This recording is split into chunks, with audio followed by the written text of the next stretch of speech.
Good afternoon, everyone.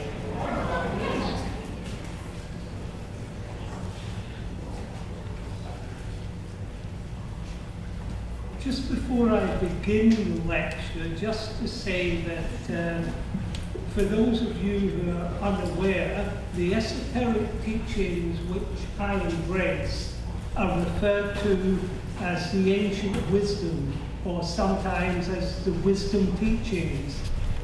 They offer us a paradigm relating to both the constitution and the evolution of humanity and our universe. And as Billy said, at the core of these teachings is the descent of spirit into matter and its subsequent return to source. This is commonly referred to as the spiritual path.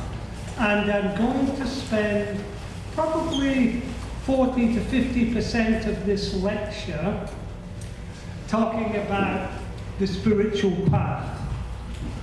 The wisdom teachings advise us that we are all souls within a body, engaged in a long evolutionary journey which involves many lives in various civilizations and cultures of our world. There comes a point in the soul's journey where it's effectively called back to its point of origin. This is when the spiritual path begins. And our entire universe is in a process of spiritual transformation. Here is an image of a medieval woodcut by the alchemist Robert Fludd. It illustrates the famous esoteric axiom of Hermes Trismegistus, which can be summarized as above, so below. What it informs us of is the fact that the divine life, which pervades our entire universe, tends to display similar qualities in the various forms which it activates and expresses itself through. And on this basis, we witness analogies of the process of spiritual transformation, which we are seeking to effect, in the various kingdoms of nature. The production of diamonds in the mantle of the earth occurs under conditions of intense pressure and extreme temperature. And this offers us an analogy of the alchemical process. The medieval alchemists sought to transmute base metal into gold, symbolizing the base metal of our transient, corruptible human personality. This was to undergo a metamorphosis through undertaking various spiritual disciplines, thereby becoming the shining, radiant, eternal, incorruptible gold of the soul or higher self. They referred to this as the royal wedding of the sun and moon. This related to a unification of opposites within the human psyche: spirit, matter, male, female, light and dark, and so on. They referred to this as the coniunctio, and this enabled them to obtain the elusive philosopher's stone, which is a symbol for the awakened self. Indian teachings describe the creation of our universe in terms of the lingam penetrating the yoni. This represents a transcendent being, which Hindus refer to as Brahman, pouring out its energies into the field or womb of space and time and creation in its entirety, which is represented by the various goddess figures in world myth. Here we have Shiva and Shakti. And when we tread the spiritual path, we are seeking to effect this hieros gamos, or sacred marriage, at a microcosmic level. Carl Jung described this in his concept of individuation, where the conscious and the unconscious aspects of the human psyche are unified. The unconscious including what he referred to as the self, what Theosophy would call the soul or higher self, being unified with the personality, so that the personality functions as a spiritual instrument. We also witness an analogy of this process of transformation in the various stages of the flowering of a plant, where our spiritual essence is implanted into the soil of material existence, going through various stages of transformation. It's very important to note here that prior to flowering, tremendous stress takes place at the tip of the bud. Cells are being ripped to pieces. This informs us that treading the path, affecting spiritual transformation, is far from easy. It is very challenging. However, the great expansions in our consciousness render this process extremely worthwhile. And when a plant is flowering, even under the poorest and most testing conditions, the plant sends all its energy up to the bud in order to flower, to become a radiant center of beauty. And similarly, when we tread the spiritual path, there are many ways to do this, we are tested in terms of ignoring the cravings of our lower nature, our various desires, our instincts. We are challenged in terms of the circumstances we encounter in the outer world, because the solar higher self is testing us as a worthy instrument of expression. It is also seeking to offload its pool of karma accumulated over many lives at a more rapid rate. A particularly apt metaphor for the process of spiritual transformation is the life cycle of a butterfly. The initiates of ancient Egypt considered the masses of the country to be in a larva state of development, whereas they believed that the intelligentsia and the initiates themselves could proceed to the pupal and imago states. We witness here the concept of the winged pharaoh, who arises from the sarcophagus or pupal case. Here is an image of a caterpillar representing humanity in its common state of awareness, subject-object consciousness. The Hindus refer to this as Maya or illusion. To put it simply, this is where the one divine life, which infuses our entire universe, pervades it, is perceived as many separate and distinct lives, and the transient affairs of the phenomenal world appear to us as real and enduring. In his work, The Republic, Plato illustrated this in his famous cave analogy. He asked his students to visualize a group of prisoners shackled to a cave wall. All they could do is stare at the wall in front of them. Behind them, people are going about their everyday business with the assistance of a lit fire. But the prisoners, all they can see are these phantom apparitions cast on the wall. And what Plato is doing is providing us with an analogy of the causal realms of the soul or higher self and the transient circumstances of everyday life. The life of the caterpillar represents a two-dimensional form of consciousness. It crawls around on the surface of life, and its primary concern is that of ingesting food. And like most of humanity at present, life is viewed from what we would call a utilitarian perspective. And of course, in the West, our political and economic systems, etc., flourish on this basis. It's important to note the next stage, there is a process of withdrawal. The caterpillar finds a safe spot where it can pupate within its chrysalis. Now, anyone who did not know what was happening here would simply believe that the caterpillar had become dormant, it dropped out. But of course, this is not the case. Immense change is taking place within the pupal case.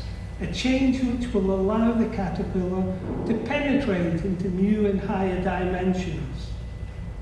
In terms of tarot imagery, this is symbolized by the card of the hanged man when we relate this to the human condition. This represents the first entry into a sequence of states of consciousness where one becomes increasingly aligned to the energies of the divine. The figure depicted in the card is in a state of suspension.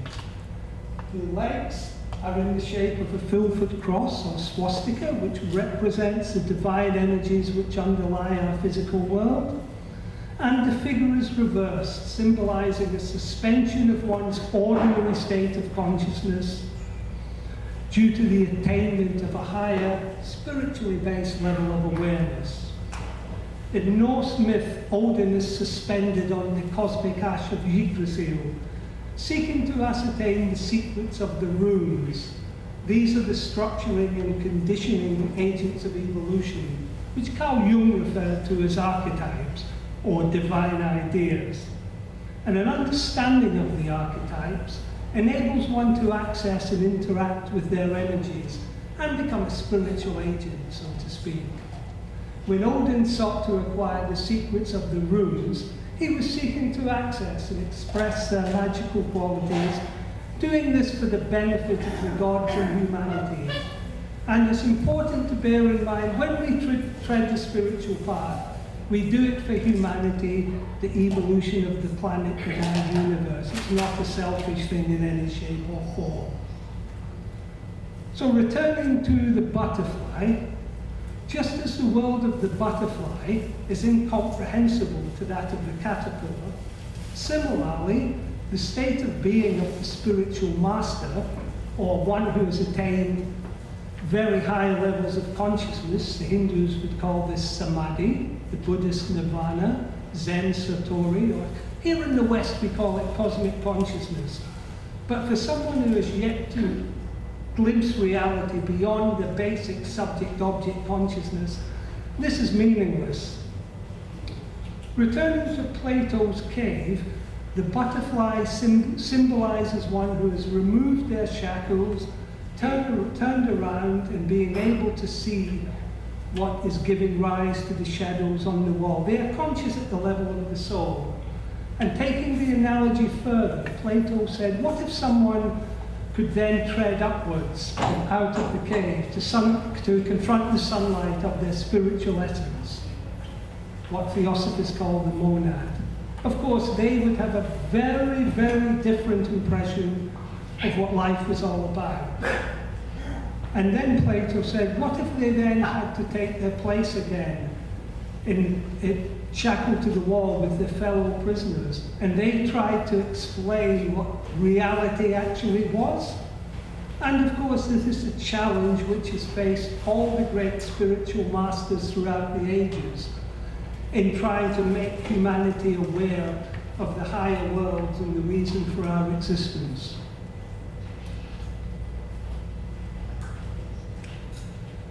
The wisdom teachings describe the soul or higher self symbolically as a lotus, although it is formless.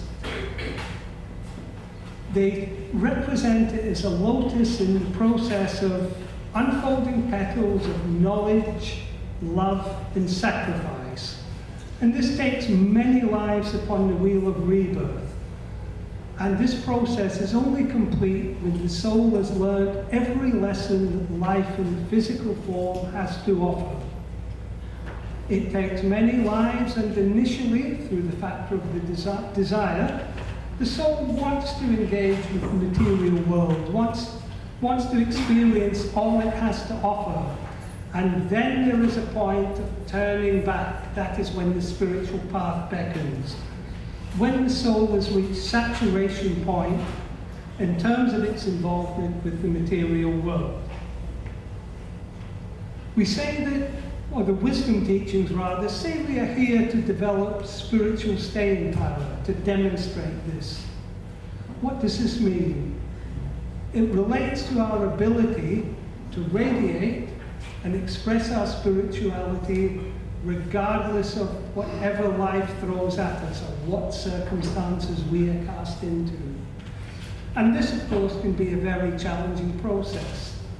It's very easy for me to stand up here and belt out the metaphysics of the ancient wisdom, but how do I feel when the big bills drop through the letterbox, perhaps when a relationship breaks up, or perhaps more prosaically when my football team lose or whatever? But there are many things which get in the way, and we are challenged to ignore the maya of the lower worlds and to express our true selves.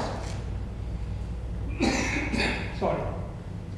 The wisdom teachings describe the spiritual path as a mountainous ascent. They call it the mountain of initiation. And there are various ways which one can attain the summit. One can take a gentle path, following an easy gradient, and taking many lives. Therefore, they remain in the lowlands of human consciousness. Or one can take a steeper path, exploring, expressing their creative potential. And then there is the third way, the symbolic scaling of the cliff face, which, as the symbolism suggests, is very arduous and challenging. But the magnificent vistas which open up to such an individual in the form of expansions of consciousness and an enhanced capacity to express the divine life force renders this worthwhile. Here is an image of the great 20th century student of myth, Joseph Campbell, and he illustrated how the hero myths of our world are representative of the process of spiritual transformation. He describes how the mythical hero responds to the call to adventure. They enter into the distant and dangerous lands of the human psyche, where its various aspects are represented by the characters within the mythic landscapes. The dragons, the arch-villains, the tempters and temptresses, the wise old men, the crones, wise old crones, the helpful gods, the obstructive gods, and so on. They're all within. And Campbell called this process the hero's journey. He described how the hero must leave behind the entanglements of everyday life, or at least the hold it has upon them, enter this mythic, subjective realm in pursuit of initiation. Then, when this has been attained, the hero returns to the rank and file of humanity, offering the lessons they have learned to others as an act of spiritual service. As an example here, on these islands, we have the legend of the Holy Grail, a symbol of the soul or higher self. Depending which version you read, I'm going by the Vulgate cycle, which is related to Mallory's, or which formed the basis of Mallory's Le Morte d'Arthur. Here we have the knights seated at the round table, and they witness this partial vision of the Grail, and they're allowed to partake of food from the sacred vessel. They then leave behind the noble and honourable lives they have been leading at Camelot. They enter what is called the forest adventurous, the mythic realm, in pursuit of the Grail. And they undergo many tests and trials here, which determine their right to proceed further and ultimately to attain the Grail itself. Here's an image of Galahad in the forest adventures.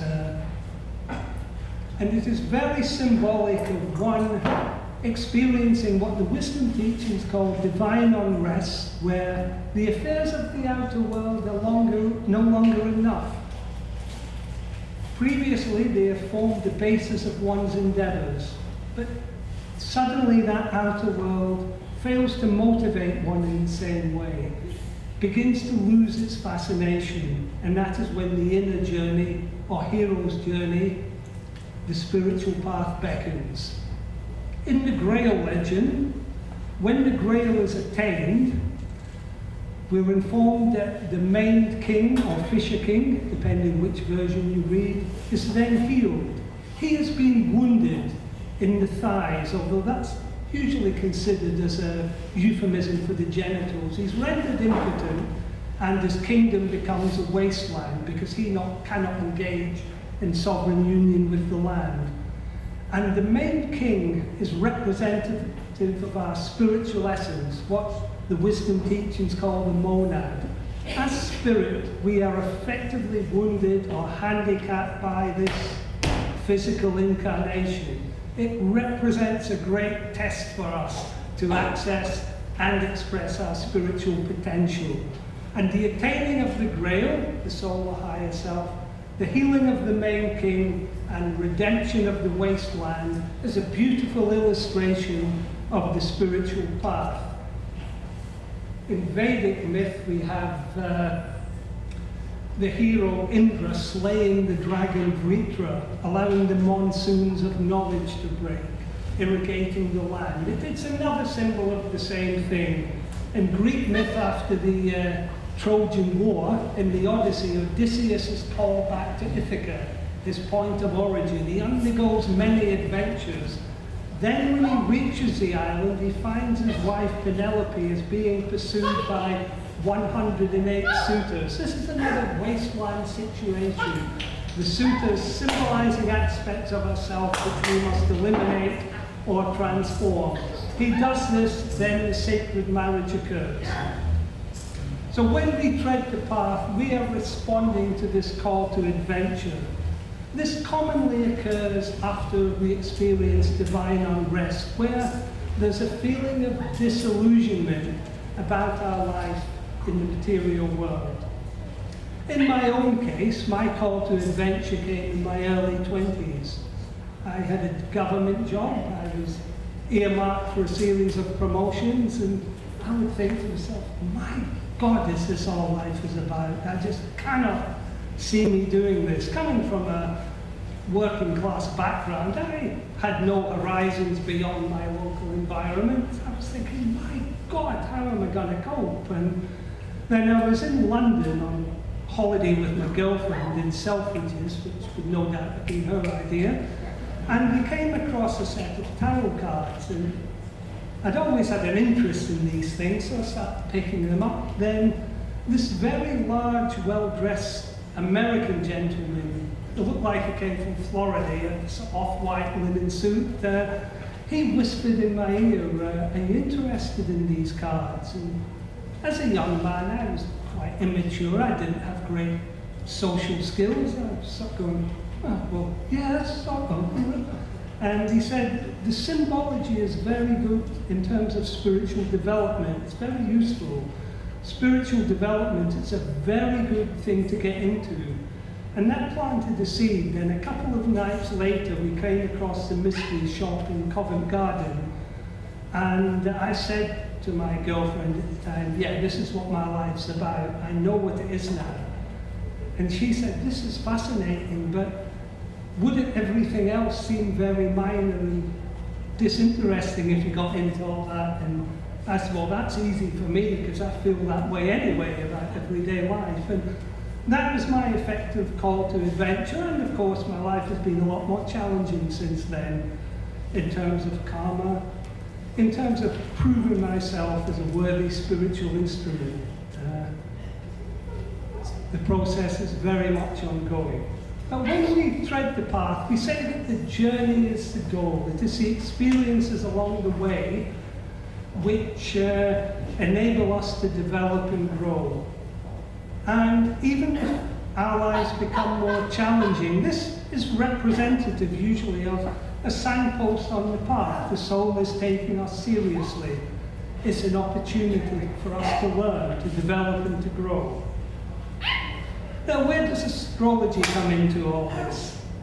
Well, throughout the ages, humanity has developed a whole range of techniques towards effecting this spiritual transformation.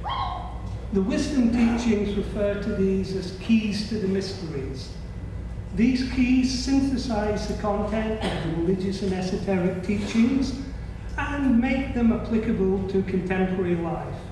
Examples of such keys include the aforementioned alchemy, sacred geometry, esoteric anatomy, the Kabbalah, the esoteric psychology of the seven rays, and what I'm now going to discuss, the key of esoteric or soul-centered astrology. There are various practitioners of esoteric astrology. I learned under a chap called Dr. Douglas Baker, whom you see here.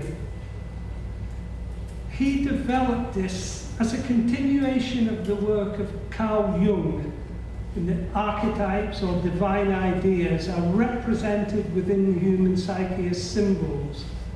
And the form of astrology he developed enables one, as well as to interpret a chart with the intellect, one can analyze dreams and meditations and symbolism in the light of any astrological chart. It enables one to think in abstract ways to develop the higher mind. This then enables the soul, the higher self, to give guidance directly to the personality through this language of the unconscious. It basically facilitates a dialogue between soul and personality. When Carl Jung said archetypes are represented within the human psyche as symbols, he was basically saying that the higher self, soul, in the wisdom teaching, communicates to us in symbolic ways, through dreams particularly, meditation, and through what he called synchronicities, where there's a concurrence between what's going on in here, the subjective mind, and events in the objective world. So a little bit about astrology then. What is an astrological chart? An astrological chart is a diagrammatic representation of the planets within our solar system, set against the backdrop of the surrounding zodiacal signs, and seen from a particular place on the earth at a certain time. This is a map of the psyche, and it relates to the entire spectrum of human consciousness. This is our personal mandala. Jung considers mandalas as a symbol of wholeness, which is what we seek to achieve when we tread the spiritual path, the wholeness of soul and personality in union. The wisdom teachings refer to this as initiation. Here's an image of the 20th century astrologer Dane Rudger. He's the one on the left. He described the natal chart as a response to a cosmic need. It is a set of celestial instructions which can enable us to access and express our divine potential. The wisdom teachings state that we are part of a greater consciousness. I'm going to look at this now. Firstly, they say that all matter is filled with life. Our entire universe is living, dynamic, ever-evolving, synchronous, and so on, interconnected. And the natal chart enables us to flow with the universal intent. All matter is filled with life, from the tiniest atom to the greatest galaxy. In the Bhagavad Gita, Krishna states to Arjuna, having pervaded the entire universe with a fragment of myself, I remain. Our divine source is both transcendent, yet also immanent within all things. And we seek, in treading the spiritual path, to access and express that transcendent aspect of our being. We also say that all things live within the body of a greater being. I'm going to do a little synopsis here, or it will read like this. But basically, we are as God to the various cells within our body. And similarly, the souls of humanity are part of a planetary consciousness, which Theosophy and the wisdom teachings refer to as the planetary logos. And our planet is a chakra within a great solar being, the solar logos, which in turn is a chakra within an immense cosmic entity, Sirius being the brown chakra. And there is this special relationship between our solar system and Sirius. The wisdom teachings say when initiation occurs, extrasystemic fire from the constellation of Sirius is channeled through Venus, the alter ego of our Earth, and applied to the individual who undergoes this immense transformation of consciousness. This is a UFO conference. Life on other planets. Do I believe in life on other planets? Well, obviously. The wisdom teachings inform us that life exists everywhere, these various planets. So life may not be physical, of course, because we live in a multi-dimensional creation. And there are higher beings on Venus, as an example. And there's a relationship between that planet and ours. So we all have a general soul's purpose in life, which relates to service to our fellow beings in the human kingdom, and also to the lower kingdoms of nature. We are the custodians in mineral, plant, and animal. But we also each have a specific soul's purpose. And when we are called to our destiny, this becomes of paramount importance. And this is what esoteric astrology is about, ascertaining the purpose of the soul. It can look at pretty much anything in one's life, but that is what really matters. And when we do so, we access reservoirs of spiritual energy when we respond to the promptings of the soul. It's worth noting, of course, that many people are already soul-infused. They are doing something in life related to the purpose of the soul. And this has, they know nothing about esoteric astrology.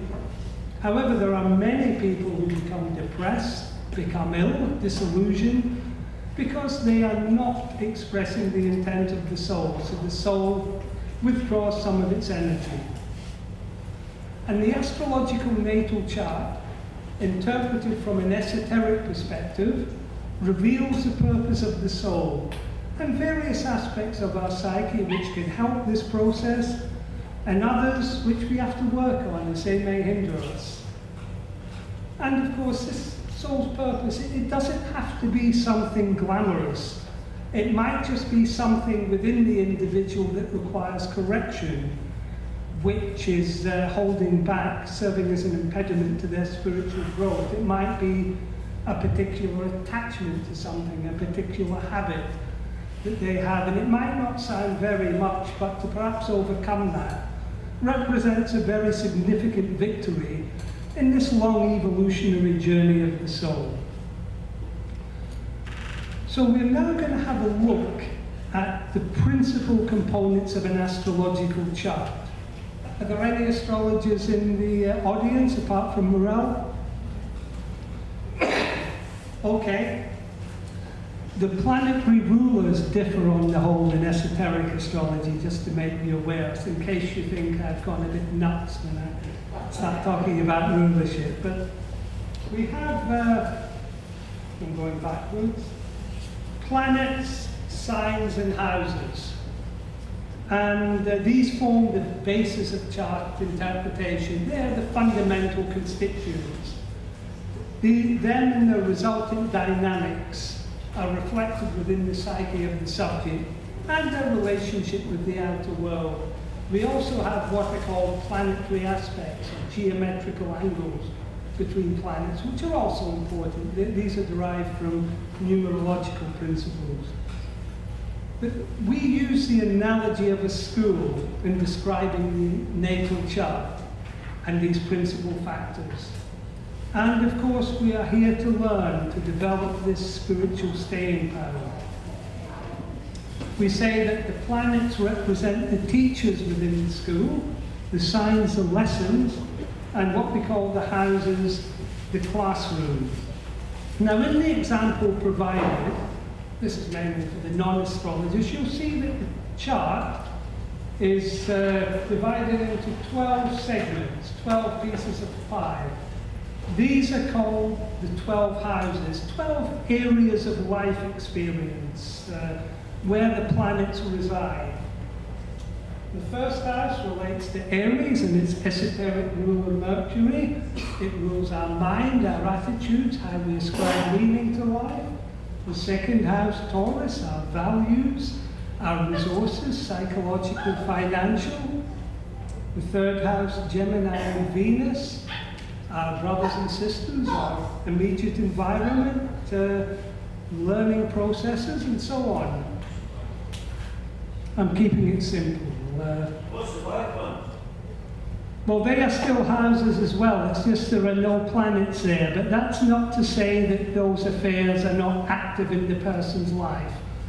As an example, the 7th house of relationships, Sagittarius is on the cusp of the 7th house. Its esoteric rule of the earth is intercepted in Taurus in the 12th house.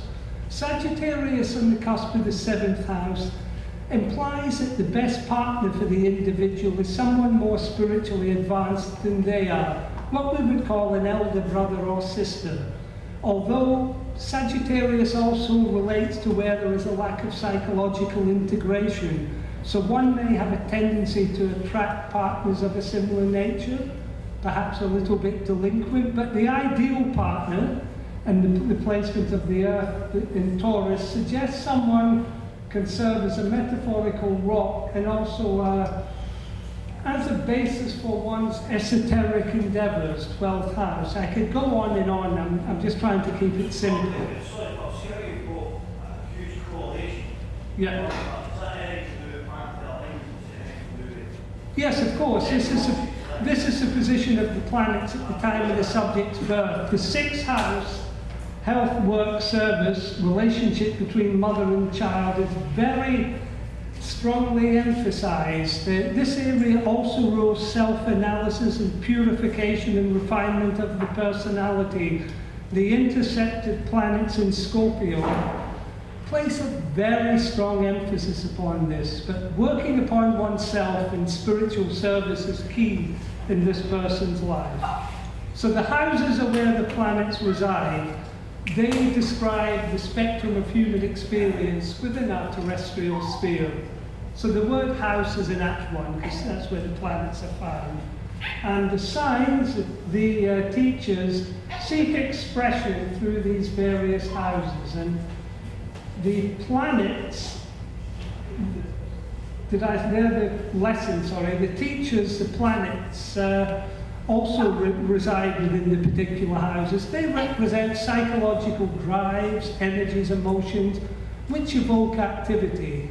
And on this basis, we learn and we grow. And in the long evolutionary journey of the soul, of course, we are required to develop and express the positive qualities of each and every zodiacal sign, whilst eliminating or transmuting the negative ones. We all need the initiative of Aries, the values and stability of Taurus, the inquisitiveness and communicative skills of Gemini, the caring and nurturing qualities of Cancer, the creativity of Leo, the purification and refinement of Virgo, the fairness and balance of Libra, the strength and courage of Scorpio, the aspiration of Sagittarius, the responsibility of Capricorn, the sociability and humanitarian qualities even of Aquarius, and the faith and self-sacrificial qualities of Pisces. The signs represent ways in which we can expand our consciousness and further our evolutionary growth. And the planets represent these psychological functions or drives. Now the planets, these energies are colored or conditioned by the signs in which they are found and have a primary focus in the house in which they appear. I'm going to do a very basic interpretation of this chart shortly, but what is particularly important in this form of astrology, as I said, it's a soul purpose. And there are certain vectors in the chart which depict this. We call it the soul's purpose aspect. We look for the sign on the eastern horizon at birth, which the rising sign or ascendant, which in esoteric astrology is more important than the sun sign. The sun sign represents the basic personality, the rising sign, where the soul sounds its note for the inclination ahead. We look for the ruling planet of the rising sign, and then the ruling planet of the sign on the cusp of the house, where the ascendant ruler is located. So let's have a little look at this. Gemini is the rising sign. Its esoteric ruler Venus is in Libra in the 5th house. It's in a close conjunction to Pluto, which is very relevant. The esoteric ruler of Virgo is the moon, forming a square angle to Venus. It's in Cancer in the 2nd house. And it's written as such. In classical myth, Gemini is related to the twins, Pollux and Castor, soul and personality. And the spiritual purpose of Gemini generally is to unify these opposite polarities so that the intentions of the soul may be successfully implemented. One is exhorted to bring opposites together for means or to assess duality and thereafter create unity. A Gemini myth is very powerful one is the myth of a Psyche who seeks to unite with her lover Eros. It's a feminine hero. She has to travel through the underworld. In this chart, with Venus next to Pluto, that is particularly appropriate. This person will have a talent for dealing with unconscious factors in one's life, good or easy or otherwise. Gemini is ruled by Venus. This chart indicates an ability to shine a light within to things which are dark or hidden within the psyche. One can do this for oneself or on behalf of others. Shining a light within the realms of the unconscious. There are 4 intersections in the sign of Scorpio, which indicates that one has certain unique talents which are a challenge in terms of locating. Often with these placements, one will experience a series of limitations and difficulties before these gifts are eventually accessed. With Scorpio, this in the 6, this chart indicates one who can be courageous in service to others. There is a strong emphasis on psychological complexes with the sign of Scorpio, and this individual must work at eradicating these in her own life, but she also has the ability to assist others in this respect. I would suggest this person has an ability in terms of inspiring others. Actually, just before we finish, I'll ask the audience if they can advise me of the occupation of this person. We'll do it quickly. Now, Gemini rising emphasizes the capacity to learn and to teach. Therefore, this could be an area where this person could function effectively. Venus being in Libra, one-to-one partnerships, therefore favors counseling or one-to-one instruction.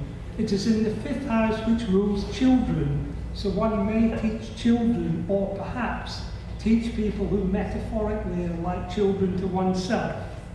But I would suggest there are talents indicated in terms of psychology, counseling, service work in general.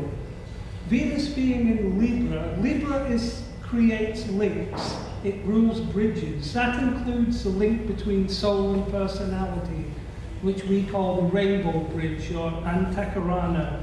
In Norse myth, it appears as a rainbow bridge linking Asgard, the realm of the gods, with Midgard, the realm of humanity. And when we tread the path, we are effectively building this rainbow bridgehead so that the soul may energize and infuse us. And this person, through an exploration of the unconscious, Venus conjunct Pluto, and through creative endeavors, I would say has a great capacity here. The rainbow bridge also features in the Bible, Jacob's ladder, and in the allegory, the Wizard of Oz, which is another tale of spirits' descent into matter and return. Here it appears as the yellow brick road, and God, do I attract munchkins in my life, as I'm sure we all do.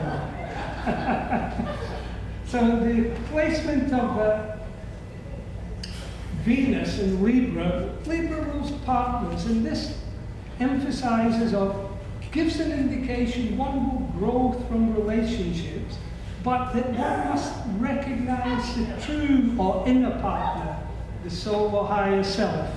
And this is very important. As I said earlier, Sagittarius on the cusp of the 7th house, one must be aware of a propensity to project their own qualities onto other people who perhaps lack psychological integration and therefore can lead one astray. That is something I would mention here. Pluto rules the esoteric. Venus is beside it, so it's favorable in terms of studying esoteric matters. The moon is in Cancer in the 2nd house. Cancer rules the capacity to care and nurture for others. The moon rules service, mother and child. However, Cancer also rules things which are weak and vulnerable.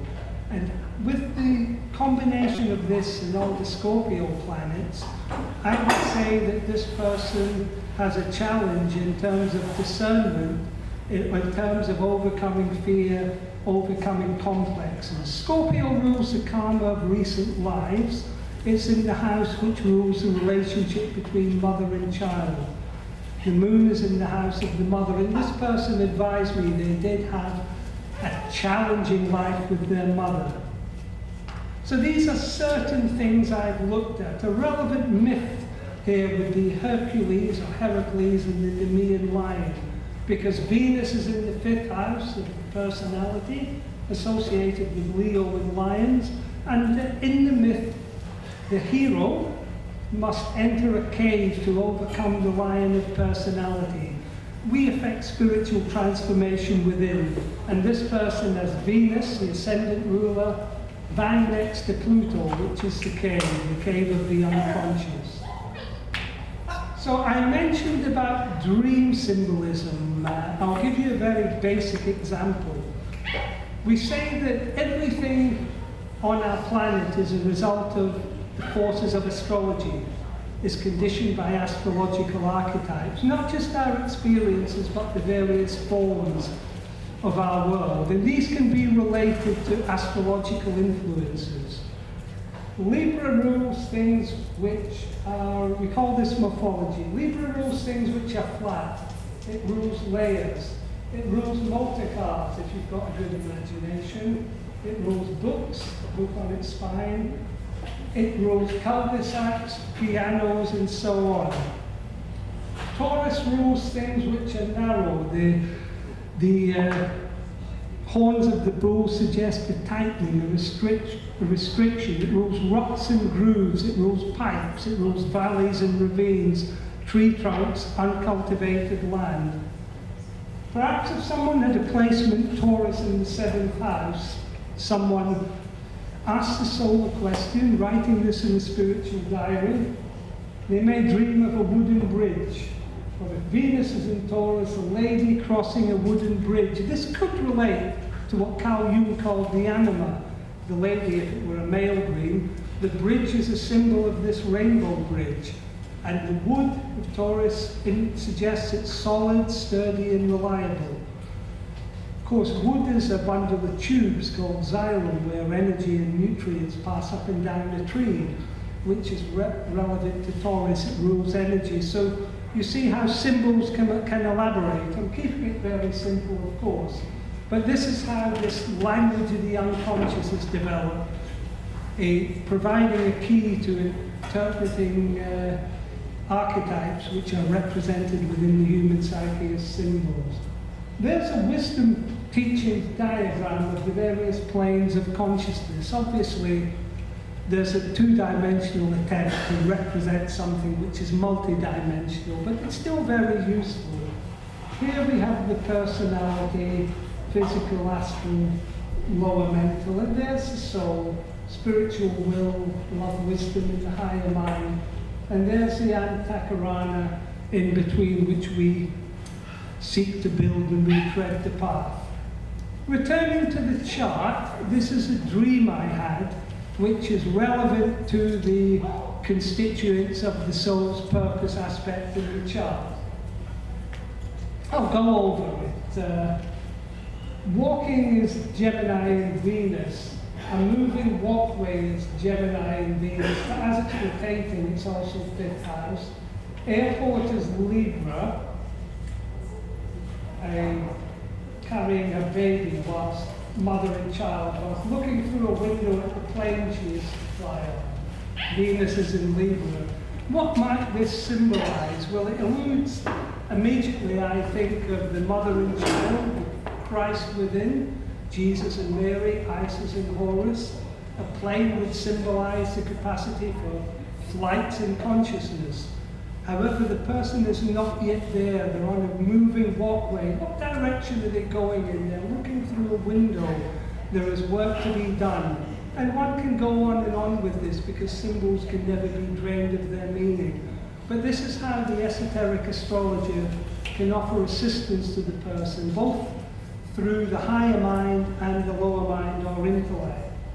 In another dream, I dreamt that the pianist and lab assistant were engaged in an argument. Gemini rules duality, it splits arguments. Pianos are Libra, a lab assistant is the moon. They cannot understand each other's point of view. I would say that relates to one's creative potential in the higher mind, and that there is a tendency for the lower mind in one's requirement of analysis to get in the way. There is a tension there, which has to be resolved. 5 minutes. 5, perfect, Billy, thank you.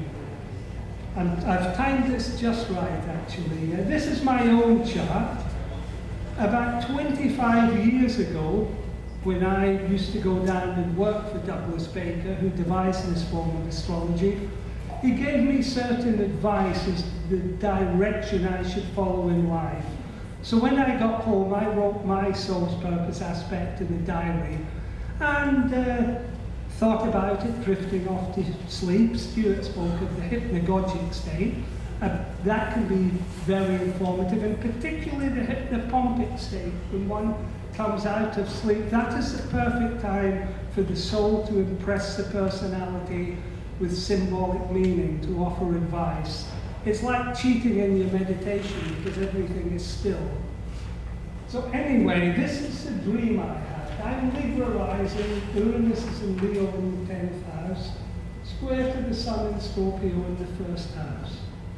Now I dreamt the sun was shining, sunny day, at the railway station. Railways are 10th house. They're associated with the Capricorn archetype because they were used for industry in the past. I'm making a telephone call, that is Libra. Telephone symbolism comes up in my dreams all the time. In the 80s and 90s, it was usually, if I was going down the wrong path, I would be in a phone box which wouldn't work. Then when it got into the 21st century, my mobile wouldn't work. But of course, that's how the higher self works, and it will utilize whatever's in your psyche to convey these messages. Then a clapperboard appeared, signaling action. Scorpio rules things which are urgent or critical, and this was basically saying, get on with it, my son.